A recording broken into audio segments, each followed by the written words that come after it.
Assalamualaikum warahmatullahi wabarakatuh. Perkenalkan, nama saya Andika. Saya adalah salah satu mahasiswa UT Program Studi Sistem Informasi UPBJJ Bogor semester 4. Jadi sekarang saya akan membuat sebuah video tugas praktik untuk mata kuliah pemrograman berbasis website atau web. Di sini untuk tugasnya yaitu disuruh membuat sebuah aplikasi website sederhana untuk pemesanan bahan ajar di universitas terbuka. Pada tugas ini, mahasiswa berfokus pada front-end tanpa menggunakan back-end. Sehingga data-data yang dibutuhkan tidak dibaca melalui database, tapi melalui JS file yang akan dilampirkan bersama dengan tugas praktik ini. Jadi, pertama buatlah 4 halaman website sebagai berikut. Nomor 1 yaitu halaman login atau login.html. Di dalam login akan ada input email dan password, lalu tombol login. Lalu juga di sini ada fungsi jika salah atau tidak sesuai, munculkan pop-up yang berisi bahwa email atau password yang Anda masukkan salah. Dan terdapat juga tombol lupa password dan juga daftar untuk akun baru yang dimunculkan dalam bentuk modal box atau pop-up. Nah, kayak itu kurang lebih untuk nomor 1 ya. Ini ada contohnya. Terus nomor 2 di sini disuruh membuat halaman dashboard.html. Di dalam dashboard sendiri akan ada menu utama yang terdiri dari tombol navigasi atau navbar ke pertama informasi bahan ajar, lalu ada tracking pengiriman, terus laporan, dan juga ada histori transaksi bahan ajar. Dan juga ada tampilan greeting berdasarkan waktu local time atau pagi, siang atau sore. Contohnya ada seperti ini. Dan yang ketiga di sini ada dashboard menu atau dashboard.html. Di dashboard menu ini kita disuruh menginput nomor delivery order atau DO, dan di dalamnya akan ada fungsi tombol cari yang akan ditekan dan akan menampilkan pertama nama mahasiswa, lalu status pengiriman, detail ekspedisi, tanggal kirim, jenis paket, dan juga total pembayaran. Lalu di sini ada contohnya. Dan yang keempat, di sini ada informasi stok bahan ajar atau stok.html. Di dalam stok ini akan menampilkan secara dinamis dari data dummy pada data.js di variabel konstanta data bahan ajar. Lalu terdapat fitur untuk menambahkan baris stok baru menggunakan JavaScript atau DOM, dokumen object model. Nah, contohnya seperti ini, dan juga di sini ada struktur proyeknya harus seperti ini. Ada index, dashboard HTML, tracking HTML, stok HTML, CSS, JS, dan juga aset. Asetnya berupa logo gitu. Terus langsung aja saya buka untuk programnya. Jadi ini program yang telah saya buat atau website yang telah saya buat. Di sini di strukturnya kita ada index HTML. Ini untuk halaman login. Terus ada dashboard, ini untuk halaman dashboard, dan ini ada stok untuk halaman stok, dan juga tracking untuk halaman tracking. Ini ada JavaScript-nya, script2.js, dan juga ini ada style-nya atau desainnya, kurang lebih kayak gitu. Kita coba buka aja untuk halaman loginnya atau indeksnya. Open with live server. Nah, ini untuk halaman loginnya seperti ini, kurang lebih simple. Ada judul selamat datang, lalu ada title, login untuk melanjutkan. Di sini ada input email, password, lalu ada fungsi untuk lupa password, login, lalu login untuk login menggunakan Google, lalu ini daftar ketika belum mempunyai akun baru. Kita coba fiturnya satu-satu. Kita coba di forgot password dulu. Nah, sini ketika kita ingin mendaftar akun baru, kita coba dulu di sini di email inputnya. Kita coba untuk data email dan passwordnya kita ambil di sini di JavaScript-nya, script2.js. Nah, di sini ini untuk fungsi login ya. Dokumen add event listener, fungsi. Nah, di sini ada variabel login from dokumen.getElement by ID. Jadi kita ambil ID dari login form atau button dari login formnya, dan di sini akan memunculkan fungsi login form add event listener submit function ini. Di sini ada email, terus juga ada password.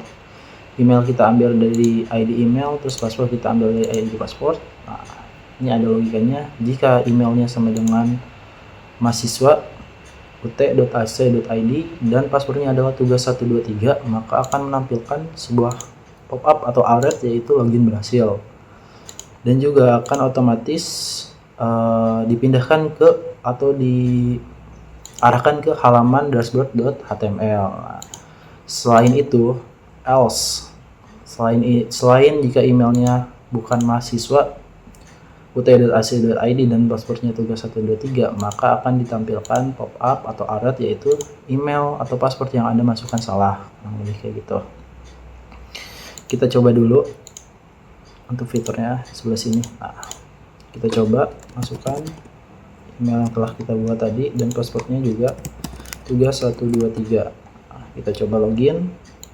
Nah, di sini karena email dan passwordnya benar, maka pop-up-nya yaitu login berhasil, dan ketika kita klik OK kayak gini, nah ini akan masuk ke halaman dashboard.html. Nah, di dalam dashboard HTML di sini ada navbar, di sini ada logo, ini ada menunya, menu navbarnya, lalu ini ada fungsi untuk logout, untuk kembali ke halaman login, kurang lebih kayak gitu. Dan di sini ada judul dashboard aplikasi pemesanan bahan ajar, dan ada sebuah greetingnya, selamat pagi, silahkan cek status pengiriman Anda, kayak gitu. Di dalam dashboard ini sebenarnya isinya kayak gini doang, simple. Kita masuk ke tugas yang ketiganya. Tadi kan udah nomor 1, nomor 2. Kita coba lihat yang nomor 3-nya di sini, yaitu untuk input nomor delivery order, atau kita cari nomor DO-nya, delivery ordernya. Dan di dalamnya ketika kita tekan cari akan memunculkan nama mahasiswa, status pengiriman, detail ekspedisi, tanggal kirim, jenis paket, dan juga total pembayaran. Kita coba di sini, kita cari di tracking pengiriman. Nah, ini akan masuk ke menu tracking untuk delivery ordernya. Kita coba masukkan. Nah, untuk nomor delivery ordernya kita ambil juga di JavaScript-nya di sebelah sini. Dashboard di script. Nah, ini dia untuk variabelnya, yaitu ada delivery order. Kita bikin variabel yaitu database DO, ini untuk database si delivery ordernya. Kita isi dengan nomor delivery order, lalu ada nama, ekspedisi, tanggal, jenis, total pembayaran, dan juga progresnya. Nah, kita bikin 3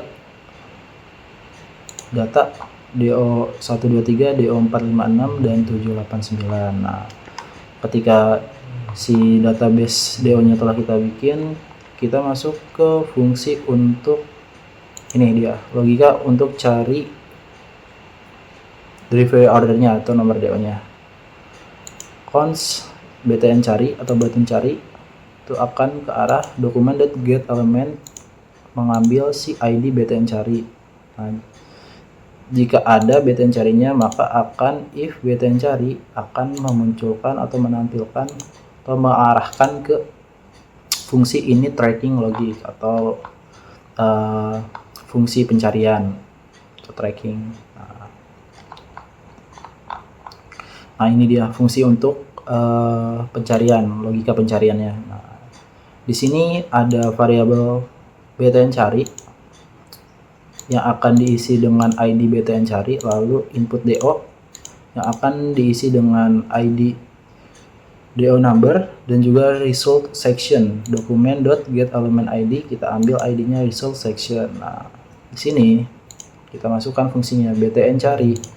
Ketika btn cari ini diklik, akan memunculkan fungsi const input variable input do.value.trim to uppercase, dan ini const data kita ambil dari database yang tadi kita telah buat di atas. Nah, jika data di sini, jika data dokumen.get elemen mahasiswa ekspedisi, tanggal kirim, tipe paket, total pembayaran itu ada di halaman stock.htm, di halaman tracking, sorry. Nah, ini dia ID dengan ekspedisi, tanggal kirim, tipe paket, total pembayaran. Itu ada di sini.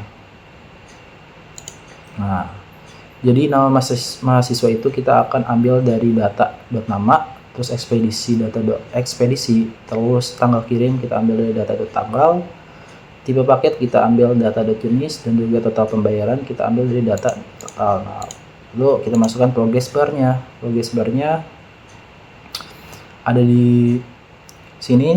Ini untuk membuat progressnya, data.progress, dan ini status teksnya. Nah, jadi untuk datanya misalkan progresnya sama dengan 100, maka statusnya akan diterima dan warnanya akan hijau. Jika selain itu, maka data progresnya lebih kecil sama dengan 50, maka statusnya akan sedang dikirim dan warna dari statusnya itu oranye. Nah, selain dari itu berdua, maka akan memunculkan status dikemas dan juga warnanya akan merah, kurang lebih kayak gitu. Lalu ini progress bar, .style, .width, data, .progress ditambah persen. Progress bar style, backgroundnya, colornya diambil di sini. Nah, jadi kurang lebih kayak gitu. Nanti si data dari nomor DO yang telah kita masukkan itu akan diisi ke nama mahasiswa untuk data nama, ekspedisi untuk ekspedisi, tanggal untuk tanggal kirim, jenis itu untuk tipe paketnya, dan total untuk total pembayarannya. Nah, ketika telah selesai, maka ini akan result selectionnya .style.display itu akan berubah menjadi blok yang tadinya di sini,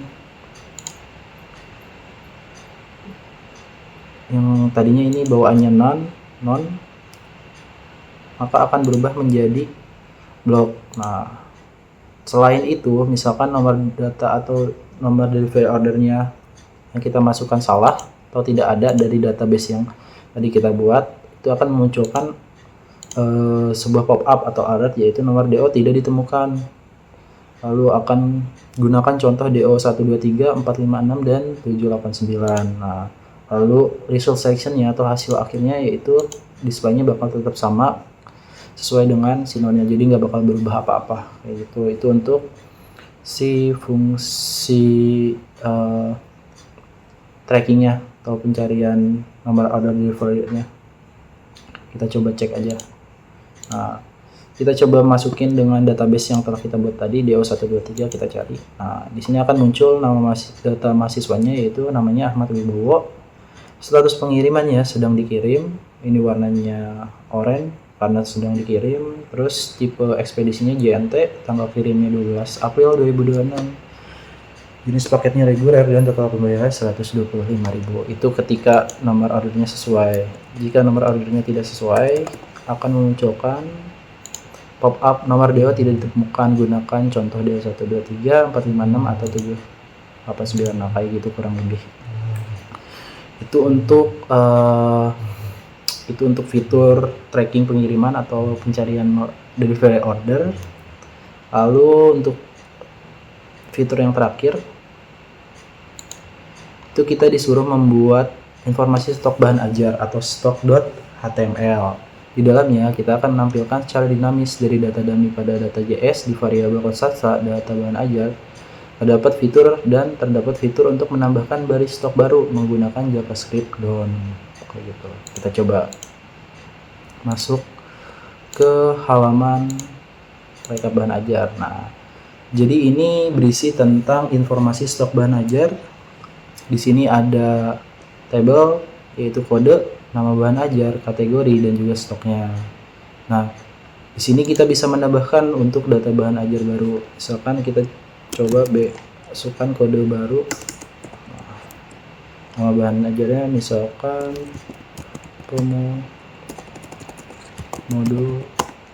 pemrograman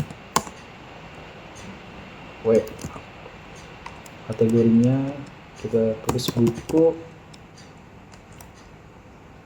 jumlahnya 23, kita tambah stok. Nah, jadi ini akan memunculkan sebuah bahan ajar baru ya di bawah database yang telah kita buat awal. Fiturnya sudah sesuai dengan yang ditugaskan. Lalu di sini kita buka dulu si halaman stoknya. Nah, kurang lebih untuk halaman HTML-nya atau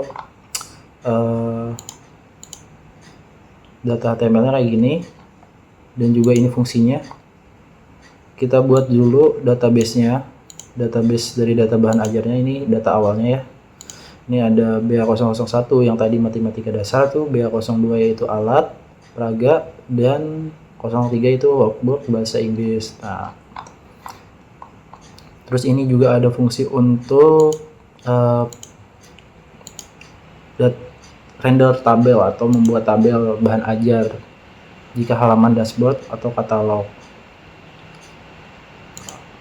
Sini ini const tabel body atau const tabel body kita ambil dari ID body table. Jika ada, maka akan merender data dari tabel body ini.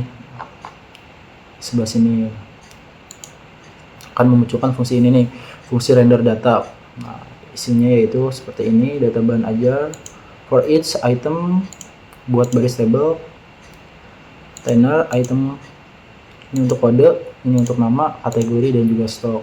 Fungsinya function buat baris table, container, kode, nama, kategori, stok. Ini row, baris baru untuk memasukkan si baris baru ini ke container ini, insert row kayak gitu, lebih add file in. Di sini ada td row 1 2 3 4, ada 4. Nah, untuk row pertama itu akan dibuat untuk kode, row kedua untuk nama, ketiga untuk kategori, dan keempat untuk stok. Nah, fungsinya kode dokumen get element. Nah, di sini kode kita ambil dari get element input kode, ID input kode, terus nama kita ambil dari ID input nama, kategori kita ambil dari ID input kategori, dan stok kita ambil dari input stok. Nah,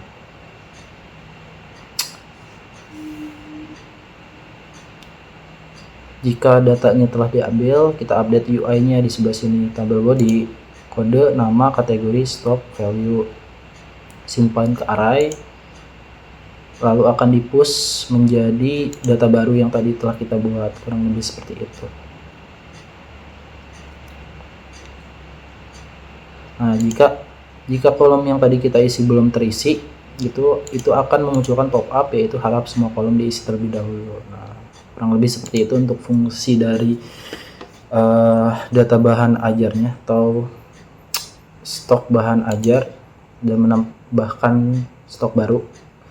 Itu untuk programnya, mulai dari halaman HTML-nya, lalu JavaScript, dan ini juga CSS-nya.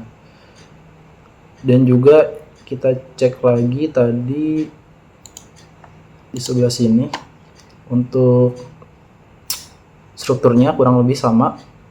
Di sini ada index itu untuk login, index, dashboard, stok, dan juga tracking.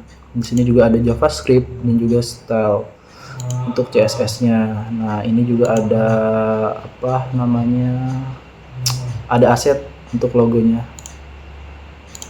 Kurang lebih seperti itu untuk tugas pemrograman berbasis web. Mulai dari kita balik ke halaman login. Mulai dari halaman login,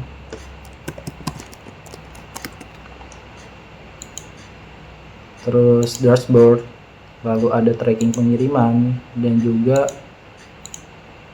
informasi stok bahan ajar. Kurang lebih seperti itu tugas dari pemrograman berbasis web. Lalu kurang lebihnya mohon maaf jika masih banyak kekurangan. Wassalamualaikum warahmatullahi wabarakatuh.